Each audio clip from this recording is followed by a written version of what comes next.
Mon nom est Bart Ouvry, je suis ambassadeur de l'Union européenne ici à Bamako depuis septembre de l'année dernière.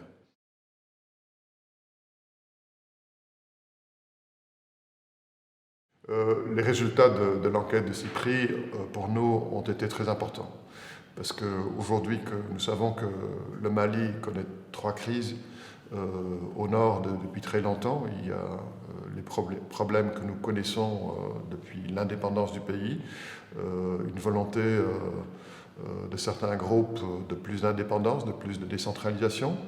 Nous connaissons depuis 2013 les grands enjeux politiques pour la stabilité du pays, pour le fonctionnement du pays, pour la légitimité du fonctionnement de la démocratie malienne. Et puis, au centre, nous voyons une détérioration forte de la situation sécuritaire. Et donc, l'enquête de CIPRI nous permet de mieux comprendre ce qui se passe sur le terrain. Parce qu'il y a un prix à l'insécurité.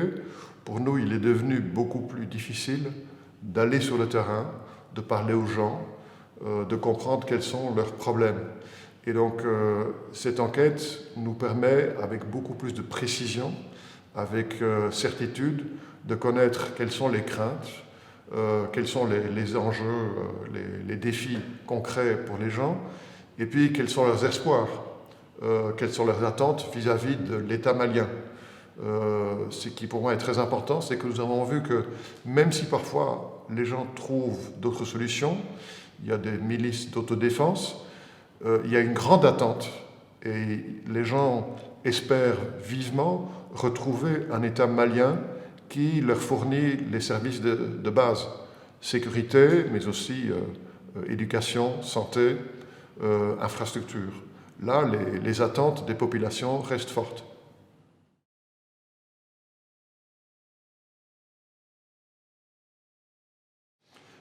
Aujourd'hui, dans le centre du Mali, nous voyons une détérioration de la situation sécuritaire.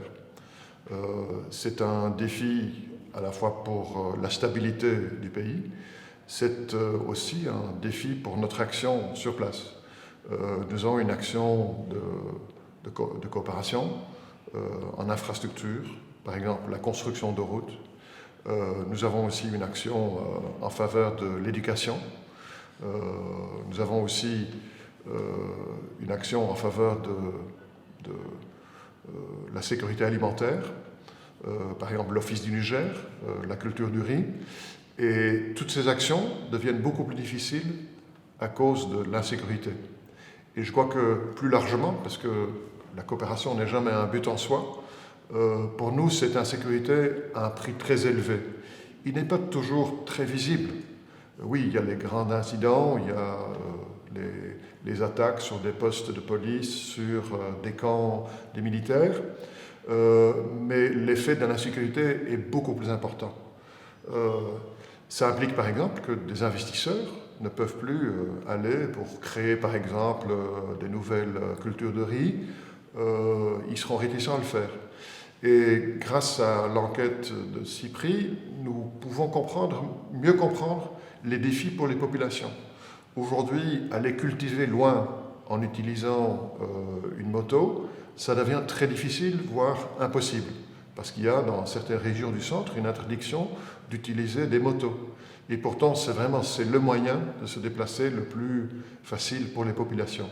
Et donc, on voit les résultats.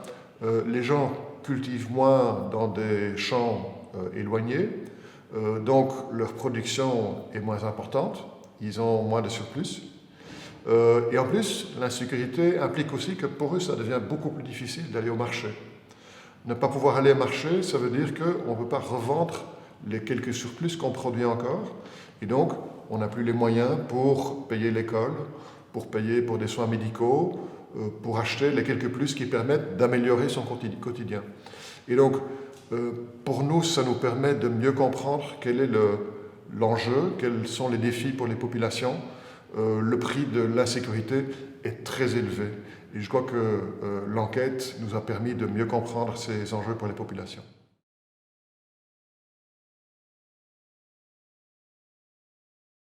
Pour nous, ce qui est essentiel, c'est de rétablir et d'améliorer les services publics. Je crois que la légitimité d'un État consiste avant tout dans les services qu'il peut livrer. Le premier service nécessaire, c'est la sécurité. Certainement, les gens ont besoin de développer, d'améliorer leur quotidien, mais ce qui ressort quand même des enquêtes, c'est qu'il y a un besoin absolu de sécurité. Si les gens ne peuvent pas se déplacer, s'ils ne peuvent pas aller au marché, s'ils doivent craindre d'être attaqués, ils ne peuvent plus améliorer leur quotidien. Donc c'est une première demande de la part des populations, c'est d'améliorer la sécurité. C'est ce qui fait que je me sens très conforté dans notre action en faveur de l'entraînement et l'amélioration, la réforme du secteur de sécurité, que ce soit les FAMA, l'armée ou les forces de sécurité intérieure, la gendarmerie, garde nationale et les polices. Donc ces services de sécurité doivent améliorer. Nous y sommes très actifs, l'opération IUTM, entraînement militaire, la mission ECAP, entraînement et réforme des forces de sécurité intérieure, c'est plus que jamais nécessaire. Et puis aussi, il y a un meilleur équipement et un meilleur fonctionnement de ces forces, aussi d'un point de vue justice. Parce que si on veut terminer l'impunité, il faut des forces de sécurité, mais il faut que la justice fonctionne mieux. Et là, c'est déjà un deuxième service où il y a une attente forte de la part des gens, c'est d'améliorer le fonctionnement de la justice. C'est pour nous une grande priorité, et c'est une priorité partagée avec l'actuel gouvernement. On voit un ministre de la Justice qui, en effectuant quelques réformes, par exemple en obligeant les magistrats à bouger, il a obtenu déjà des résultats, une amélioration de l'effectivité de la justice. Mais il y a beaucoup de marge, il faut énormément améliorer. Et puis, il y a les services de base, services de santé, où par exemple nous essayons d'innover. Dans des endroits très reculés, les services de santé sont très difficiles à établir, mais nous y avons une présence de l'armée. Et là, nous contribuons à moderniser les infirmeries de l'armée, à condition que ces infirmeries soient mises à disposition aussi des populations locales. Et donc, on a deux effets. On améliore les services de santé à la fois pour les militaires et pour les populations, mais nous rétablissons aussi la confiance et le dialogue entre les forces armées et les populations. Éducation aussi est très important, et là, il faut innover. Il y a parfois un grand nombre de ce qu'on appelle madrasa, ce sont des écoles islamiques. Là, on essaye de travailler avec eux pour qu'ils acceptent d'appliquer les programmes nationaux. Et donc, on pourrait dire qu'il faut rétablir complètement l'éducation nationale telle qu'elle était rêvée peut-être auparavant. Je crois qu'il faut être pragmatique et trouver des solutions qui partent de la situation sur le terrain, des attentes des gens et des possibilités.